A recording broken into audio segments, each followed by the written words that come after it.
Hi everyone, welcome back to my channel. ఈరోజు నేను వచ్చేసి మా ఇంట్లో రెసిపీ వచ్చేసి కాజా ప్రిపేర్ చేశానమాట. వచ్చేసి చాలా అంటే చాలా టేస్టీగా వచ్చింది, చాలా జ్యూసీగా ఉంది, చాలా బాగుందనమాట. ఫస్ట్ నేను ఎలా చేశాను ఏంటి ప్రిపరేషన్ మొత్తం మీకు ఈ వీడియోలో చూపిస్తాను. వీడియో ఎక్కడ స్కిప్ చేయకుండా ఎండ్ వరకు చూడండి. ఓకే, ఫస్ట్ వచ్చేసి ఒక కప్పు వరకు మైదా పిండి తీసుకున్నానండి. దీనిలో ఒక స్పూన్ వరకు నెయ్యి, కొంచెం సాల్ట్ వేసుకున్నాను అనమాట. వాటర్ పోసుకుని మనం చపాతీ పిండి కలుపుకుంటాం కదా, అలాగే కలుపుకోవాలన్నమాట. ఈ పిండిని ఒక పావు గంట పాటు మనం పక్కన పెట్టేసుకోవాలి. నెక్స్ట్ స్టవ్ వెలిగించుకుని ఒక గిన్నె పెట్టుకుని దానిలో మనం ఏ కప్పుతో అయితే మైదా పిండి తీసుకున్నానో అదే కప్పుతో షుగర్ తీసుకున్నాను. షుగర్ మీరు ఎక్కువ కావాలంటే ఇంకొక అరకప్పు ఎక్కువ తీసుకోవచ్చు. దీనిలో కొంచెం ఇలాచీ పౌడర్ వేసుకున్నాను.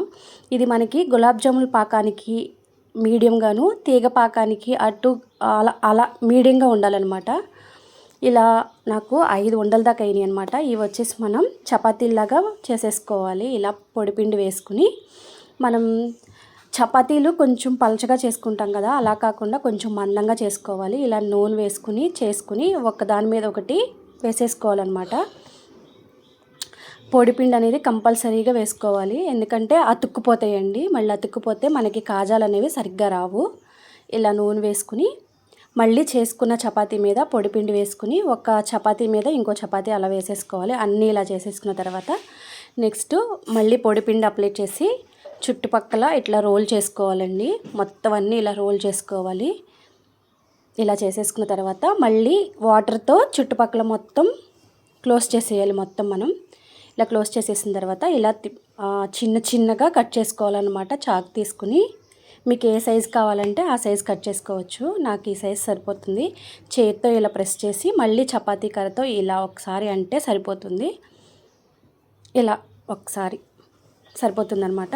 నెక్స్ట్ వచ్చేసి అన్నీ ప్రిపేర్ చేసుకుని పక్కన పెట్టేసుకున్నాను. స్టవ్ వెలిగించుకుని ఒక బాండీ పెట్టుకుని ఆయిల్ పోసుకుని ఆయిల్ హీట్ అయిన తర్వాత మనం ప్రిపేర్ చేసుకున్న మొత్తం కాజాలని ఆయిల్లో ఇలాగా ఫ్రై చేసుకుంటున్నాను.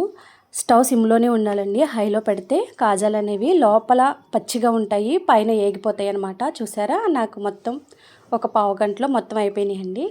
మనం షుగర్ సిరప్ ప్రిపేర్ చేసుకుని పక్కన పెట్టుకున్నాం కదా, ఆ సిరప్లో మొత్తం ఇలా వేసేసుకుని తీసుకుని పక్కన పెట్టేసుకుంటామంట. షుగర్ సిరప్లో నేను నిమ్మరసం యాడ్ చేయడం ఆ క్లిప్ మిస్ అయిందండి. కొంచెం నిమ్మరసం యాడ్ చేస్తే మనకి షుగర్ సిరప్ అనేది చిక్కబడకుండా ఉంటుంది.